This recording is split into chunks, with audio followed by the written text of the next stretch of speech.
I want you to just picture the dust settling over the ruins of a breached Jerusalem. Right. It's 605 BC. Exactly. The year is 605 BC, and the air, probably smells like burning cedar, pulverized limestone, and just unimaginable loss. It's a devastating image. It really is. The Temple of Yahweh, the very epicenter of God's presence on earth, the architectural pride of Israel, is being systematically plundered by Babylonian soldiers. Yeah, they're dragging the sacred vessels right out of the holy places. Loading them onto carts. And in the midst of all this chaos, there's this aristocratic group of highly educated Hebrew teenagers. They're rounded up, chained, and marched like 900 miles across the brutal, unforgiving expanse of the Fertile Crescent toward Babylon. And we really have to sit with that image to grasp what's happening in the text. I mean, this isn't just a geopolitical catastrophe. No, not at all. It's not just one nation losing a war to a stronger neighbor. For a 6th century BC Israelite, this is a profound, earth-shattering theological crisis. Oh, absolutely. Think about those teenagers making that march. They're feeling the blisters on their feet. They're looking back at the smoke rising over their home. And the question echoing with every single step is terrifying. Has the God of Babylon defeated the God of Abraham? As the grand promise made to Abraham, Isaac, and Jacob just dissolved in the Babylonian dirt, is Yahweh actually weak? Or worse, has he just abandoned his covenant entirely? Right. That's the existential dread right there. And the reason you shared these notes and this specific material with us for this deep dive is because you, the listener, are navigating the tension of modern ministry. You're pastoring, you're teaching, and you're leading in a culture that feels increasingly alien. It feels increasingly like Babylon. Exactly. And you're looking for a theological framework that goes way beyond those sanitized, flannel graph children's stories we all grew up with. Yeah, we have to move past the Sunday school version of Daniel. Right. You want the rigorous, historically grounded, Christ-exalting reality of the book of Daniel. And to get there, to really understand the theology of this book, we have to understand the historical ground the prophet was actually standing on. We have to start with the foundations. Yes, you mentioned 605 BC. Let's unpack the reality of that era. What is the actual setting in life, the Sitzim Laban, for Daniel? Well, the Sitzim Laban spans the entirety of the Neo-Babylonian captivity, which is just a massive scope for a single prophetic book. A huge chunk of time. It is. It opens, as you noted, in 605 BC. Historically, this is right after the Battle of Carchemish, where Nebuchadnezzar completely crushes the Egyptian army. Basically establishing Babylon as the undisputed hyperpower of the ancient Near East. Exactly. This is the 3rd year of the reign of Jehoiakim, king of Judah. And Nebuchadnezzar basically swings by Jerusalem on his way home to assert dominance. Just flexing his military muscle. Right, and he executes his first major deportation of Jerusalem's elite, the royal family, the nobility, the best and brightest. But the book doesn't stop there in 605. No, it keeps going. It stretches all the way into the 3rd year of Cyrus the Persian, which is 536 BC. Wow, okay. So we are talking about a ministry that spans roughly 70 years. I mean, Daniel watches the Babylonian Empire rise to its absolute zenith. He watches it decay, he watches it fall to the Medes and Persians, and he actually outlives the very superpower that took him captive. He does. He is a permanent exile. And that incredible timeline is actually where we run into a major point of contention in modern academic circles. Oh, the dating debate. Yes. If you open almost any standard historical critical commentary today, you will find scholars arguing aggressively that Daniel didn't actually write this book in the 6th century BC. Right. They push for a much, much later date, specifically like a 2nd century BC Maccabean authorship. Exactly. And I see this constantly in the footnotes of study Bibles. But, I mean, what is the actual mechanism behind that argument? Why are they so convinced a guy named Daniel didn't write it during the exile? Well, the mechanism is fundamentally an anti-supernatural philosophical bias. Okay, unpack that. It's an assumption that predictive prophecy is simply impossible.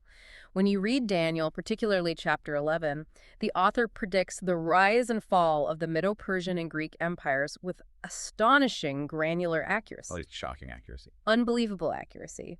He details the specific political marriages, the betrayals, and the military campaigns of the Ptolemies in Egypt and the Seleucids in Syria. Right. He specifically profiles the tyranny of the Seleucid king Antiochus Epiphanes, who desecrated the Jewish temple in 167 BC. And because the detail is so flawless, critical scholars just assume it must have been written after the fact. So around 165 BC. Right, as a piece of pseudepigraphal literature. So it's essentially them saying, look, nobody can see the future that clearly, so it must be history disguised as prophecy to encourage the Jews who are fighting Antiochus. That's their entire argument in a nutshell. But from our perspective, from a conservative evangelical standpoint, how do we actually dismantle that? Because, we can't just say, well, we believe in miracles. We need textual grounding for you to take back to your congregations. We do, and we have it in both internal and external testimony. Internally, the text repeatedly claims authorship by Daniel, a historical prophet living in the 6th century. Where do we see that? Look at Daniel 7.28 or 9.2, where he speaks in the first person about his own visceral, physical reactions to the visions and his study of the Jeremiah scrolls. He is firmly embedded in the exilic timeline. Right, he's living it. But for the Christian, the most definitive, unshakable anchor is the explicit validation of Jesus Christ himself. Oh yeah, the ultimate trump card. In Matthew 24.15, during the Olivet Discourse, Jesus is warning his disciples about the future, and he speaks specifically of the abomination of desolation spoken of by the prophet Daniel. That is the cornerstone right there. Yeah. Jesus doesn't refer to Daniel as like a clever 2nd century literary fiction. No, he treats him as a genuine historical prophet who spoke true words about the future. So if we hold to the inerrancy and the authority of Christ, we are logically bound to hold to the historical reality of Daniel and the supernatural reality of predictive prophecy. Precisely. If Jesus stakes his own eschatological teaching on Daniel's historical validity, the debate is settled for the church. Period. And once we establish that historical grounding, we can actually appreciate the absolute brilliance of how the book is constructed. Because the author does something incredibly strange and profound with the languages he uses. Yes, the bilingual shift. Let's dive into that because it's such a bizarre textual anomaly. It really is. It opens in biblical Hebrew, from chapter 1 through chapter 2, verse 3. The narrative is setting up Nebuchadnezzar's terrifying dream. The wise men are brought in, and then right in the middle of a sentence in chapter 2, verse 4, the Babylonian astrologers, the Chaldeans, speak to the king.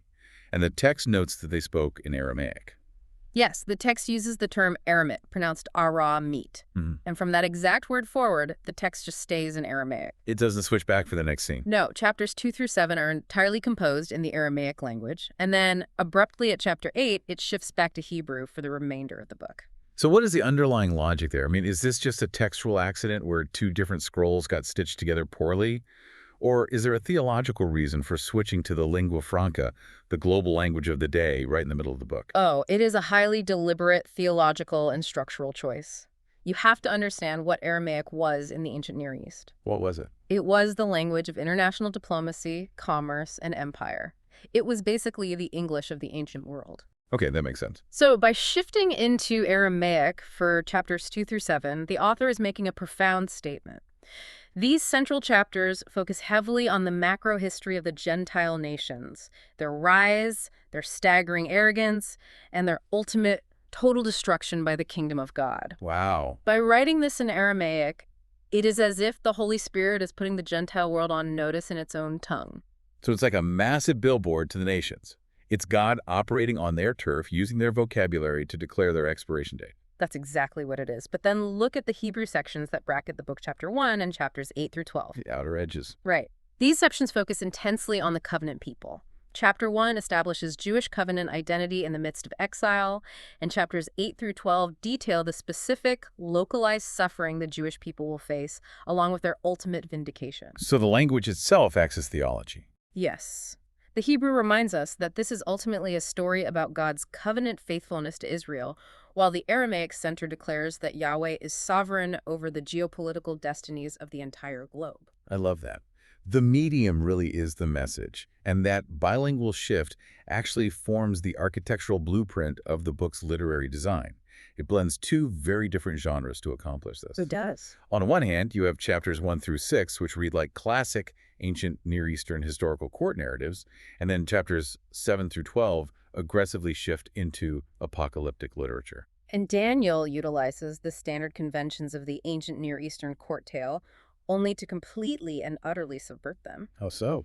Well, if you read Babylonian or Egyptian literature from this period, the typical court narrative follows a very predictable pattern. You have a displaced foreigner or an underdog who rises to prominence in a royal pagan court. Right, a rags to riches story. But they rise because of their exceptional human cleverness, their mastery of magic, or their innate ability to read omens better than the locals. Okay, so it's essentially the ancient equivalent of a Silicon Valley founder myth, right? Like the lone genius disrupting the established system through sheer intellectual horsepower. That is a brilliant analogy. Yes, it's a total celebration of human ingenuity and self-reliance.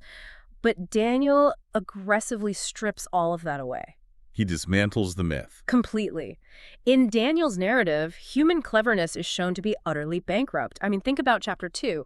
Nebuchadnezzar doesn't just want his dream interpreted. He demands that his wise men tell him what the dream was before they interpret it. Which is just a brilliant paranoid test to ensure they aren't just making up comforting lies. He's calling their bluff. He knows they are essentially ancient yes-men. Right. And their response exposes the entire pagan epistemological system. The Babylonian wise men complain to the king, no one on earth can do what the king asks, no one can reveal this except the gods, and they do not live among humans. They just admit defeat. They openly admit the hard limits of their human systems and their demonic worldview. They are separated from the divine, but then Daniel steps in. Enter Daniel. And he doesn't step in because he is a smarter magician or a better student of the stars. He specifically tells the king, no wise man, enchanter, magician, or diviner can explain to the king the mystery he has asked about, but there is a God in heaven who reveals mysteries. He gives away all the credit immediately. Yeah. He totally refuses the Silicon Valley founder status. Exactly. True wisdom, what the Hebrew terms chokmah, pronounced kok, M-A-H, belongs exclusively to Yahweh. Daniel subverts the entire genre to show that God, not man, is the source of all insight and all promotion. It's just beautifully done. And this subversion is structured beautifully in the Aramaic section, chapters 2 through 7. This section is actually organized as a pristine macro-chiasm. Ah, I love a good chiasm. Oh. I sometimes call this a sandwich structure when I'm teaching, just to give people a visual. It's a literary device where elements are presented in a specific order, and then they mirror each other in reverse order, which forces the reader's attention to the absolute center of the text. It's incredibly effective. So let's walk through the layers of this Aramaic sandwich for our listeners. What are the outer pieces of bread? The outer layers, the A and A prime sections, are chapter 2 and chapter 7. Both of these chapters deal with the macro historical collapse of human empires. Okay, big picture stuff. Right. Chapter 2 is Nebuchadnezzar's dream of the great composite statue. It has a head of gold, chest of silver, thighs of bronze, legs of iron, and feet of iron mixed with clay. This represents a succession of human kingdoms, which are ultimately smashed to dust by a supernatural stone cut without human hands. And then the mirror image. Then in chapter 7, you have the mirror image, Daniel's vision of the 4 terrifying beasts rising from the chaotic sea, representing those exact same kingdoms, and they are ultimately judged by the Ancient of Days and the Son of Man. So the outer frame of the chiasm is the grand sweep of global history, violently yielding to God's eternal kingdom. Exactly, that's the A layer. That's geopolitics, superpowers, the rise and fall of nations. Now we move one layer inward, the B and B prime sections. The B and B prime sections are chapter 3 and chapter 6.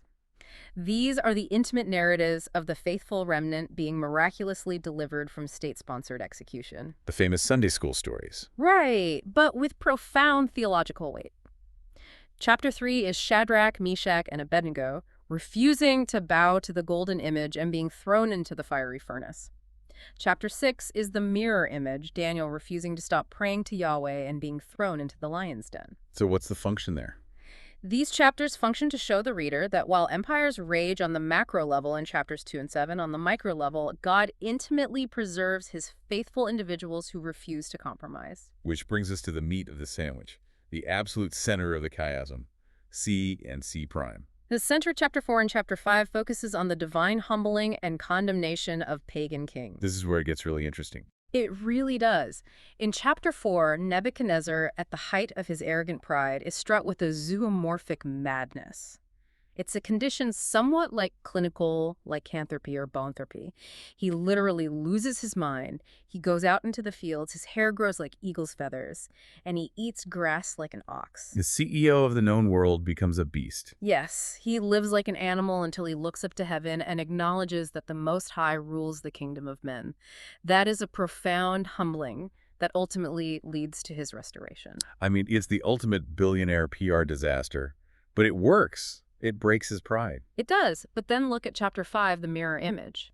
His successor, Belshazzar, knows the history of Nebuchadnezzar's humbling, but he completely ignores it. He is weighed in the balances by God and found wanting, resulting in his immediate assassination that very night. So the center of the book is a sharp juxtaposition. One king is humbled and restored, while another king is arrogant and executed. The structural brilliance of that is staggering.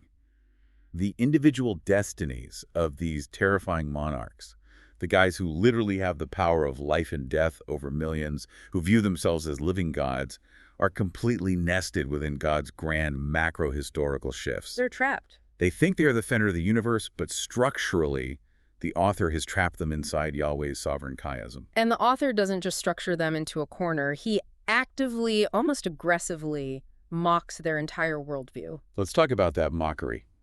There is a deep current of court satire and epistemological critique running through these chapters.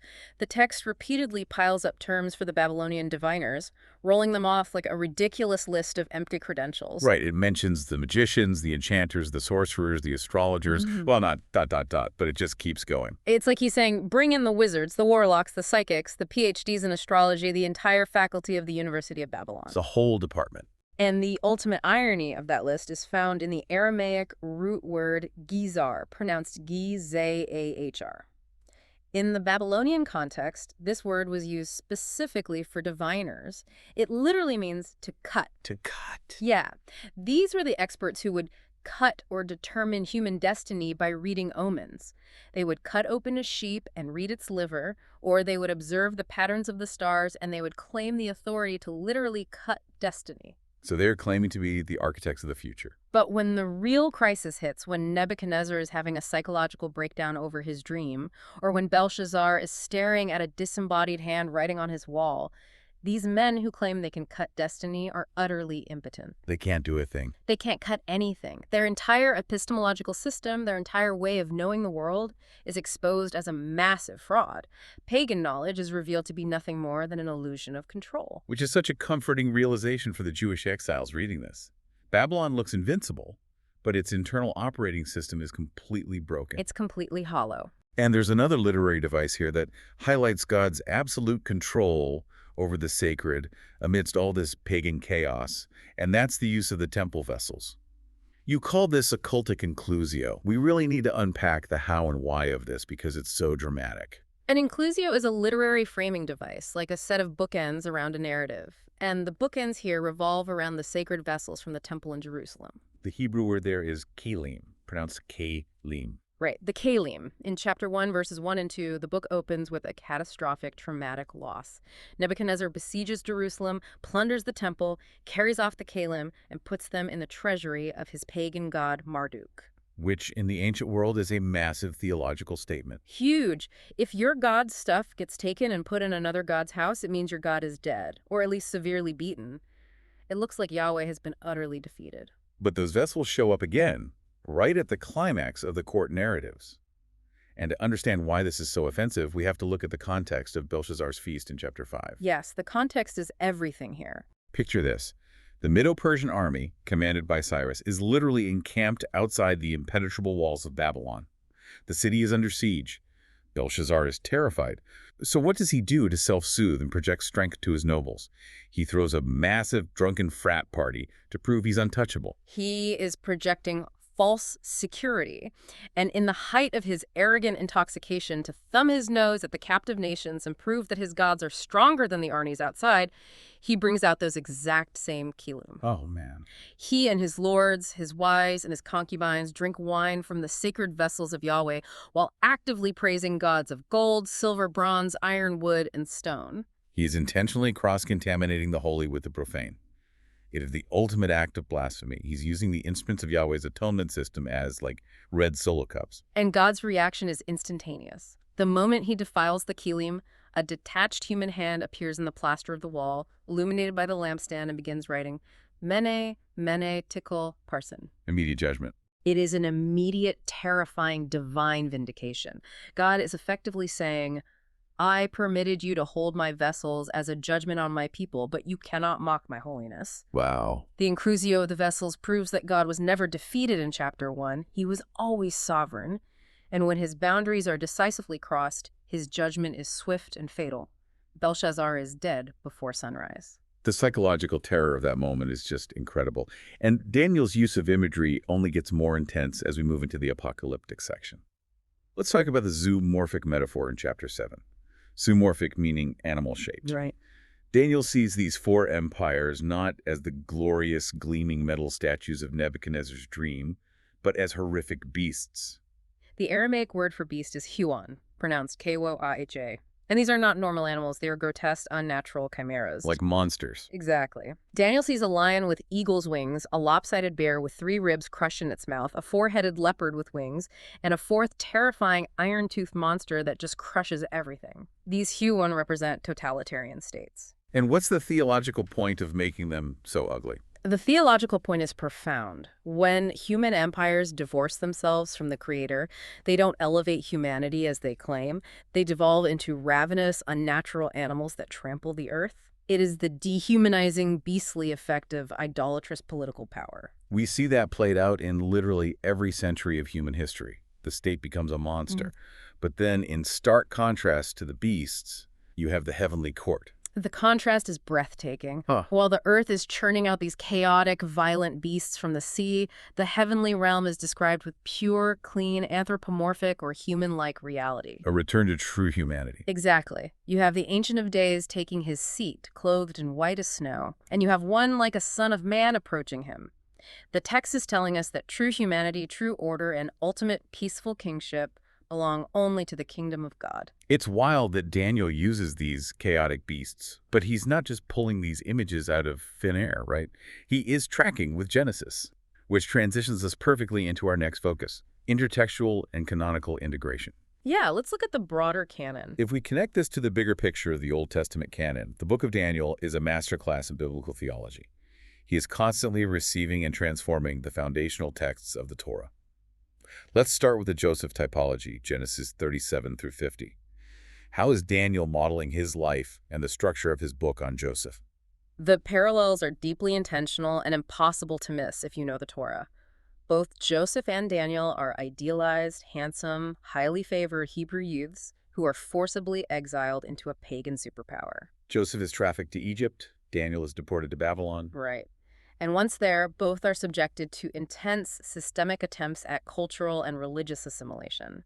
They are immersed in the literature of the empire, and they are both given pagan names designed to erase their covenant identity. So Joseph becomes Zaphanath-Paneah, and Daniel becomes Belteshazzar. Exactly. They are essentially being run through a re-education camp. The empire wants to scrub the Hebrew out of them. But the attempt fails. Completely. Both remain fiercely, quietly loyal to Yahweh. And crucially, both are sovereignly gifted by God with the ability to interpret the dreams of the imperial monarch when all the empire's highly paid magicians and wise men completely fail. Oh, that's such a good parallel. Pharaoh's magicians couldn't interpret the cows and the grain. Nebuchadnezzar's Chaldeans couldn't interpret the statue or the tree.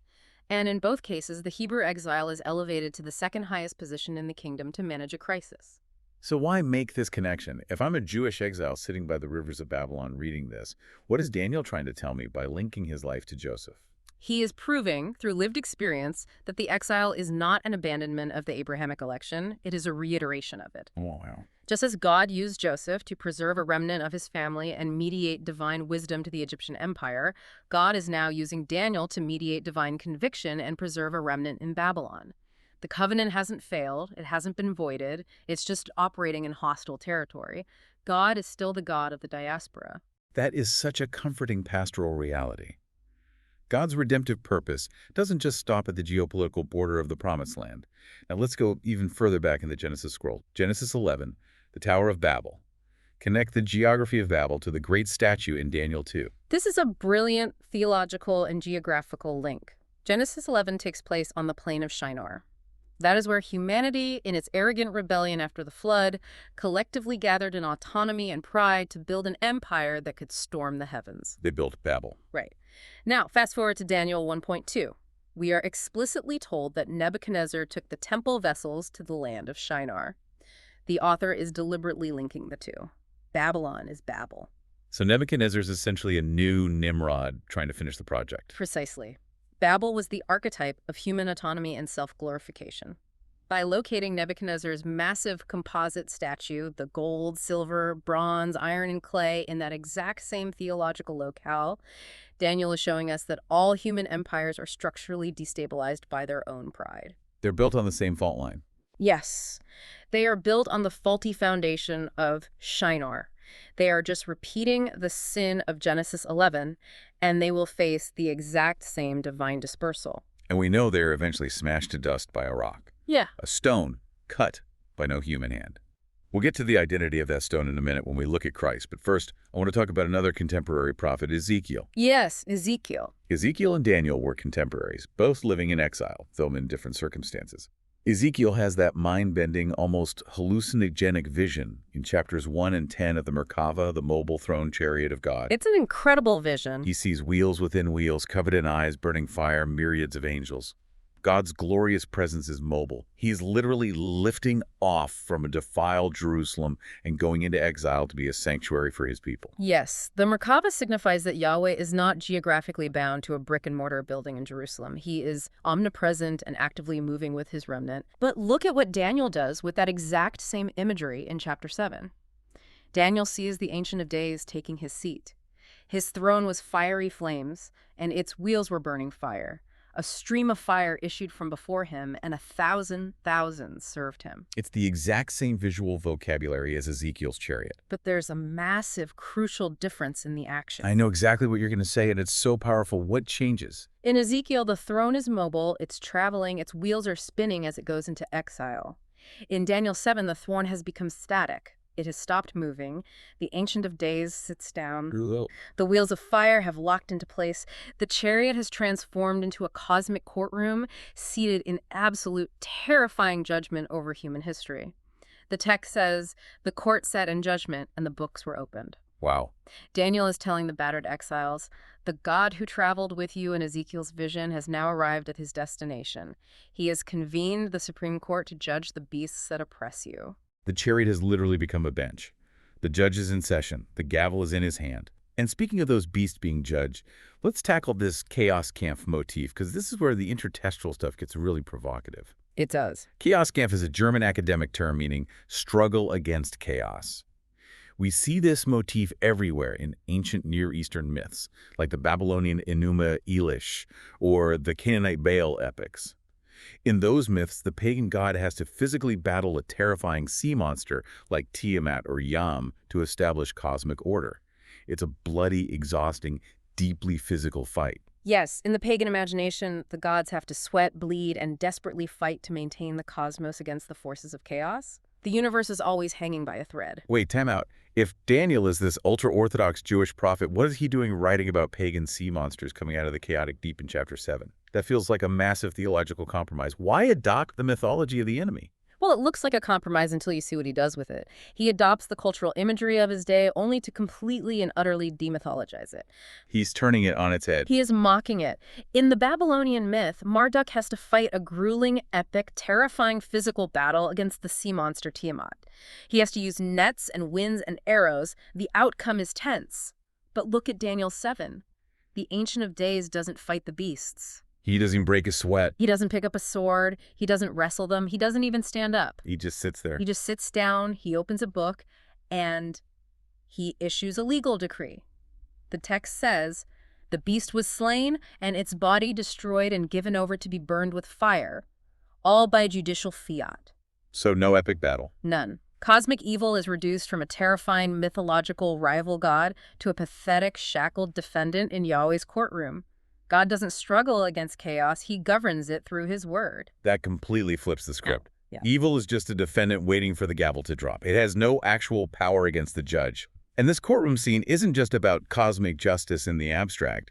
It's about God actively enforcing his specific covenant promises. Exactly. Which leads us into the covenantal and biblical theology of the book. If we had to boil down the supreme theological theme of the book of Daniel, it is the absolute, unrivaled sovereignty of God over all space and time.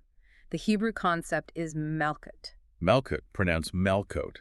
His unyielding eternal kingship. Exactly. His Malkut extends over everything. As Daniel declares in chapter 2, he changes times and seasons, he removes kings and sets up kings. This means the exile of Judah was not a geopolitical accident. It wasn't a mistake. It wasn't because the Babylonian army had better iron weapons or superior siege tactics. The exile was a highly orchestrated theater of divine purpose. God ordained it to display his sovereignty over the nations and to discipline his covenant people. And Daniel realizes this profoundly in chapter 9. This is, in my opinion, one of the most moving, gut-wrenching chapters in the entire Bible. Daniel is reading the scrolls of the prophet Jeremiah. He sees that the prophesied 70 years of exile are coming to an end. Right, the timeline is almost up. So he doesn't just sit back and wait. He puts on sackcloth and ashes, he fasts, and he prays a stunning prayer of corporate confession. And in this prayer, he connects the trauma of the exile directly to the Mosaic curse. Yes. He looks back to Leviticus 26 and Deuteronomy 28, which are the foundational covenant documents of Israel. In those texts, God clearly told them, if you worship idols, if you break my covenant and ignore my prophets, I will strip you of the land and scatter you among the nations. The warning was always there. It was.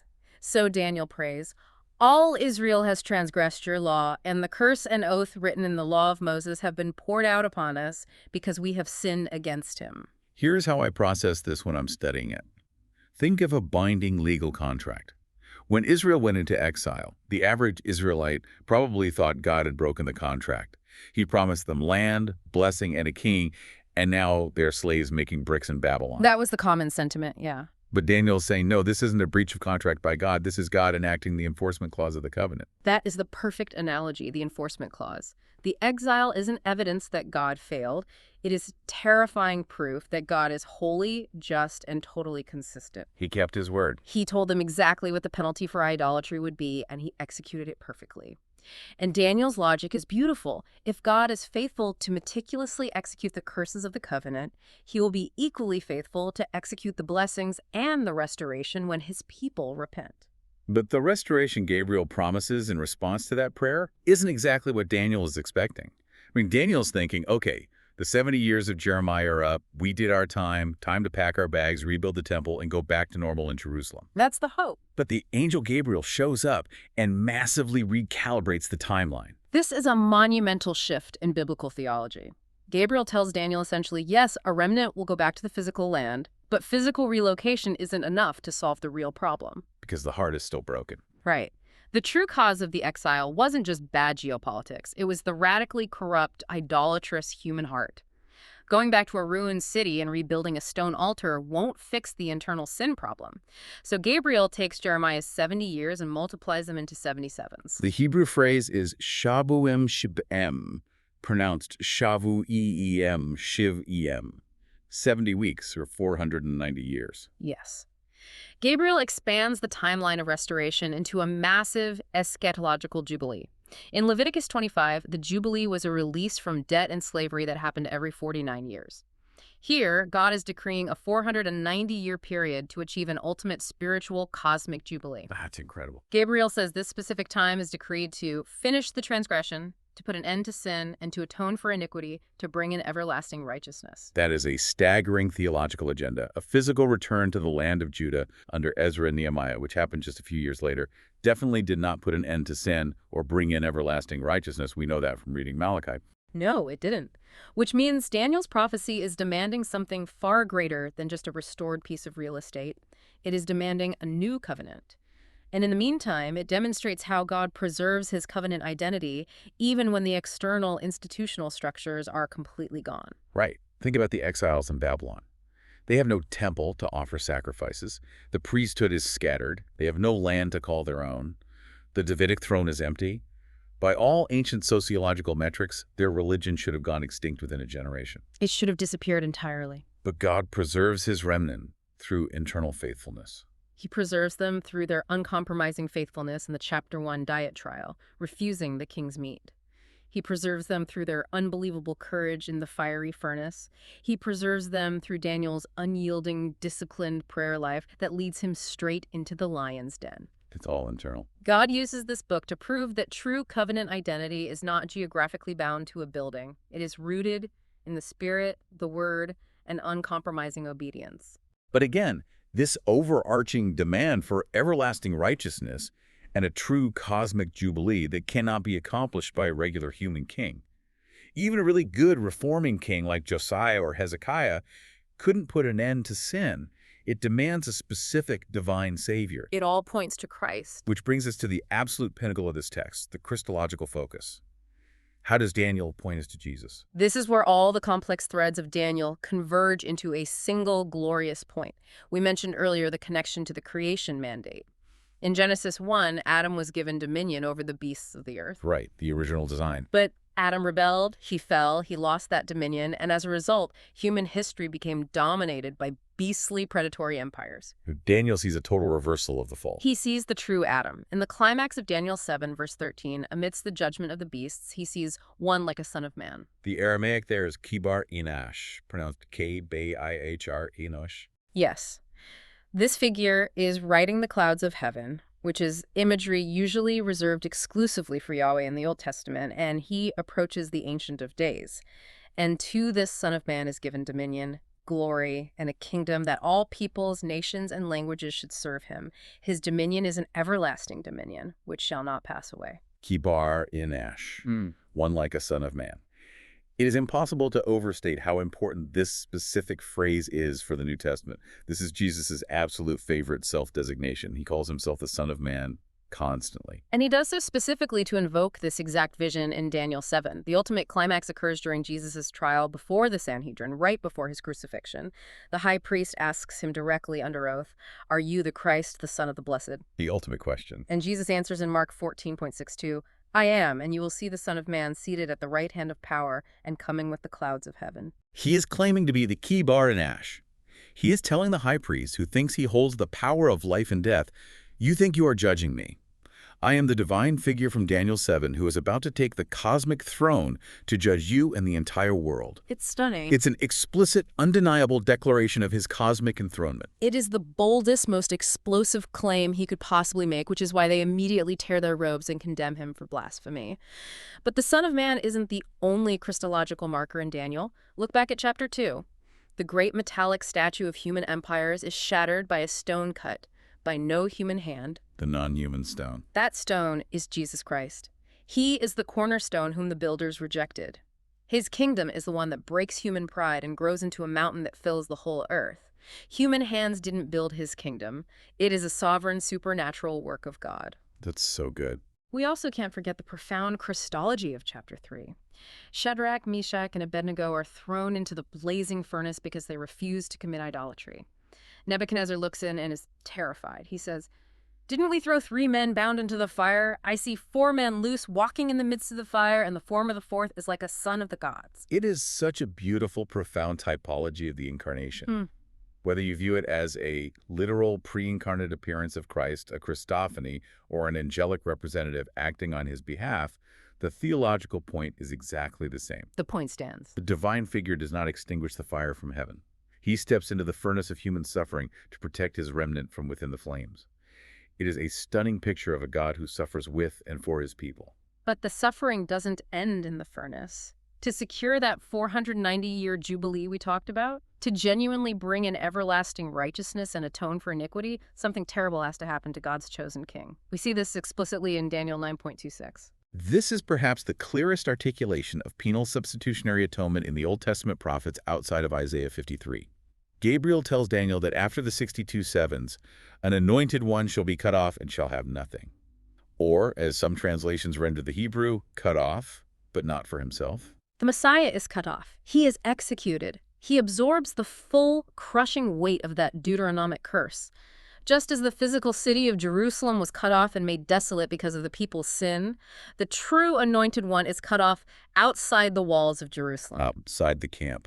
By bearing the curse, by being crushed on the cross, he exhausts the penalty of the law, he puts an end to sin, and he secures the new covenant for his people. So if a return to the physical land doesn't fix the heart, we need a new kind of king and a new kind of sacrifice. Jesus is the stone that crushes the empire, the Son of Man who takes the throne, the 4th man in the fire who suffers with us, and the anointed one who is cut off for us. He fulfills it all. That is an immense amount of redemptive historical weight. From the dusty, traumatic march of the exile in 605 BC to the fiery furnace to the 77s, culminating in the cross of Jesus Christ, it is a theological masterpiece. It truly is. But as pastoral scholars, we always want to bring this home. The theology has to land in the pew. What does this mean for your local church context on Monday morning? How does Daniel equip you for ministry today? Let's talk about that pastoral application. How do we take the absolute sovereignty of God and the Christology of Daniel and apply it to a church that feels like it's living in a modern Babylon? Well, I would challenge ministry leaders today to practice what we might call principled nonconformity. Look at Daniel chapter 1. The church today is a diaspora community just like the exiles in Babylon. We are called to engage secular structures. We shouldn't retreat into isolated, fearful bubbles. Right, Daniel didn't hide. He didn't. He learned the literature and language of the Chaldeans. He served at the highest levels of the pagan government. But, like Daniel, we must draw unyielding covenant boundaries. We must know exactly where the line of defilement is, whether that's ethical, sexual, or theological, and refuse to cross it, no matter the institutional pressure or the threat of cancellation. And for those facing the intense heat of that pressure, the book of Daniel offers profound comfort for the suffering church. If you look at chapters 4, 5, and 7, the message to the believer is clear: modern Babylons are fragile. Extremely fragile. The empires, the hostile states, the corrupt corporate systems that seem so imposing and permanent, they're built on iron mixed with clay. They have a fixed expiration date, decreed by the Supreme Court of Heaven. Cosmic evil is just a defendant waiting for the gavel. We don't have to panic. That is a deeply comforting reality that can sustain a church through intense persecution. And finally, I would highlight the power of confessional intercession, which is so beautifully modeled in Daniel 9. It's so convicting. True pastoral leadership doesn't stand apart from the people and point fingers at the culture. It begins with identifying with the sins of the covenant community. Daniel, who is arguably the most righteous man of his generation, said, "We have sinned and done wrong." He appealed entirely to God's great mercy, not human righteousness. If you want to see genuine renewal in your churches, it starts with leaders on their knees, anchored to the text of Scripture, pleading for God's grace. We have covered a massive amount of canonical and historical ground today, but I want to leave you with a final provocative thought. It's something to mull over as you head into your week, building on everything we've discussed about the subtle, intoxicating pressures of empire. That's a tough question. It is. We so often read the book of Daniel, and we automatically picture ourselves as the heroes of the narrative. We picture ourselves as Daniel, standing bravely in the lion's den, refusing to bow. But as you look at your own life, your own pastoral habits, and your own ministry this week, ask yourself a hard question. Are there areas where you've actually become comfortably seated at Belshazzar's feast? Are you drinking from the royal rations, adopting the metrics of success, the pragmatism and the pride of the empire, without even realizing it? Where might God be calling you to step back from the table of empire and hunger once again for the wisdom that only comes from the God of heaven?